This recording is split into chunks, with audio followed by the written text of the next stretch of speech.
It's reported that 40% of Americans couldn't cover a $1,000 emergency with cash or savings. Do you want to be part of that 40%? If not, here are 6 ways you can save $1,000 towards your emergency fund and move towards your personal finance goals. Having an emergency fund is incredibly important to us. We don't know when things are going to break down or we'll have to replace things.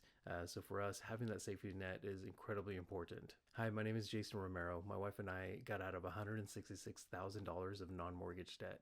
Yes, it was a huge obstacle to overcome. However, we did it, and we're so thankful that we did, because it's definitely helped us progress in our personal finances and build something for our family. We followed Dave Ramsey's model with the baby steps, and yes, we did move forward with $1,000 in our savings account.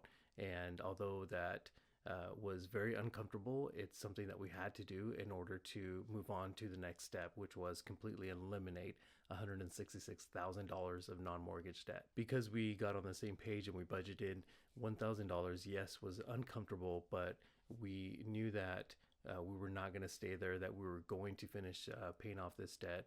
And we knew that we were on the same page, and being able to develop a spreadsheet that worked for us, that helped us for potential incidences, was beneficial for us. So I'm so glad that we did that. Thankfully, we didn't need to use our $1,000 emergency fund for something that came up.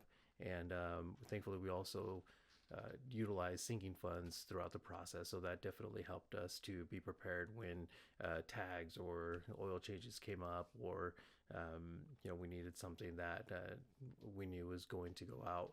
We had those envelopes put aside in order to make sure that we covered that item. So here are 6 things that we did in order to build our emergency fund of $1,000 and move forward in our personal finances. The first thing that we did was to identify our why as a couple. This was essential because there were some difficult times, or times that we wanted to quit, or forget it. Let's just live with $166,000 of non-mortgage debt.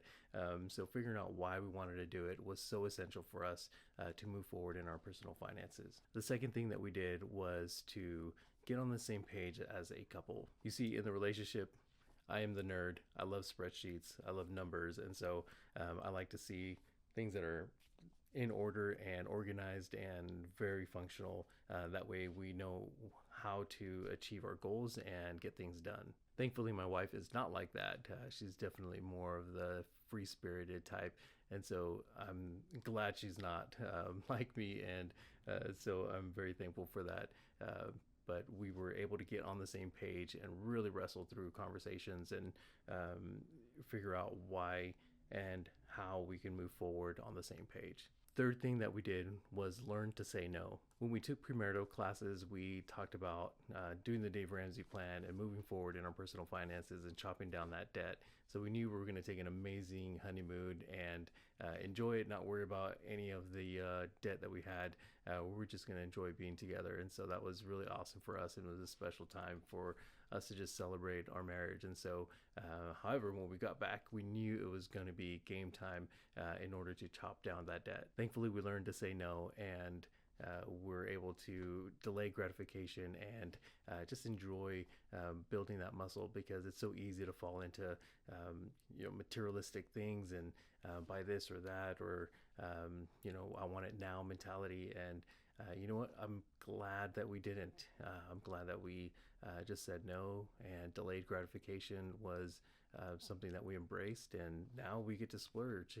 We're not living lavish lives, but we are saying more so yes to things that we can, and we still say no to some big projects that we would like to do, but in time those things will come. But having that mindset early on has just helped us significantly in our marriage. The fifth thing that we did was to sell anything we could in sight.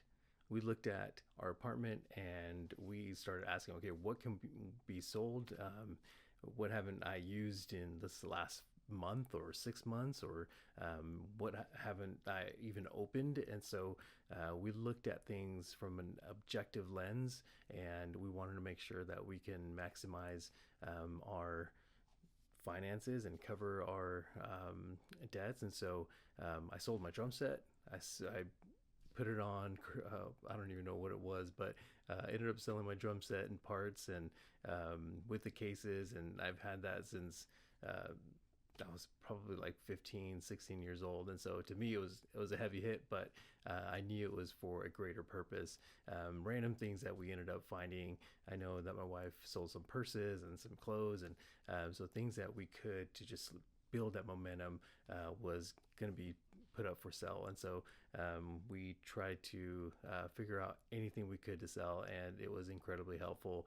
And gaining those small wins was just beneficial for us in that process. The sixth thing that we did was side hustles. Within our first year of marriage, I was working as a school psychologist. My wife was going back to school, and she was in a program. And so we were just working and going to school, building, our foundation as a couple. And so we knew that our 9 to 5 was great, but however, we needed to go above and beyond if we wanted to get out of this $166,000 of non-mortgage debt. So for me, side hustling was incredibly important. So I definitely had to communicate with my wife and let her know, okay, these are my thoughts. This is what I want to do, and I think it's possible because XYZ. We were very much communicative during this process, and we had to be. I mean, we were all over the place just trying to not just make sure we were protecting our 9 to 5, but also trying to go above and beyond. And so it meant really communicating with one another and making sure we just were on the same page when it came to side hustles. So here are a couple of side hustles that I did. I did Uber and Lyft, which was an experience, and I learned a lot. And thankfully, I didn't do it for too long because my car definitely took a toll. I worked at a warehouse, which was helpful. I was just trying to find out anything I could to gain momentum and go above and beyond my 9 to 5. So I definitely was thankful for the opportunity that came up. Right before COVID, I was an adjunct professor for a university, and thankfully I was able to use my school psychology background in order to land this opportunity. Even though it was for one semester, I learned a lot, gained some money, and it was a really good experience for me. So I'm glad I took it. And again, it's just a mindset of how can I utilize all my skills to make sure that I'm able to go above and beyond what I'm bringing in already. We worked at Papa John's, and that was a whole experience for the two of us. And I actually worked at a different store than my wife did, and she mainly was in store working the cashier register and making pizzas, and I was a driver. And so I was able to get more tips than she was, but I had to be on the road and again put my car through some crazy areas, but it was fun. Unfortunately for us, it was during the summer and it was during COVID, so we were behind ovens with masks, and it just was uncomfortable. And I think my wife had a way worse experience than I did, but I was able to drive around in my AC, and but thankfully it helped us significantly in this process. Another thing that I did was be a freelance UX UI designer, and thankfully I was able to go through a UX UI design program, and it actually helped me get into the whole design field. And that was one thing that I ended up trying to do through Upwork and Fiverr.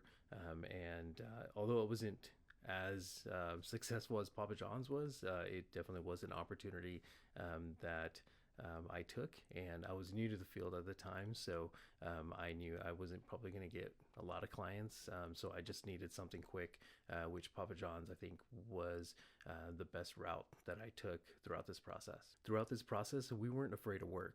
We knew that we had to work hard and go above and beyond and be on the same page and communicate effectively with one another in order to tackle this massive amount of debt. And so for us, through this process, we learn a whole lot about each other, about how to communicate as a couple, and it's definitely propelled us to where we are now. And we're continuing to grow in that area. We're not perfect, but we're thankful for the opportunities that we were able to take, and the challenges that we took on. And yeah, it was just a great experience for us. And we look back, and it just feels like it happened so quickly. So definitely, if you're in the thick of it, know that there's light at the end of the tunnel, and being on this side of that amount of debt feels so good. And so yeah, we weren't afraid to work. So question of the day: what do you need to do today in order to save $1,000 as your emergency fund? Or what conversation do you need to have with your spouse in order to move forward in your personal finances? Thank you so much for watching this video. If you gain some insight, please like and subscribe to the channel. If you have any questions or comments, please drop them in the comment section, and I look forward to connecting with you. Thank you so much, and see you in the next video.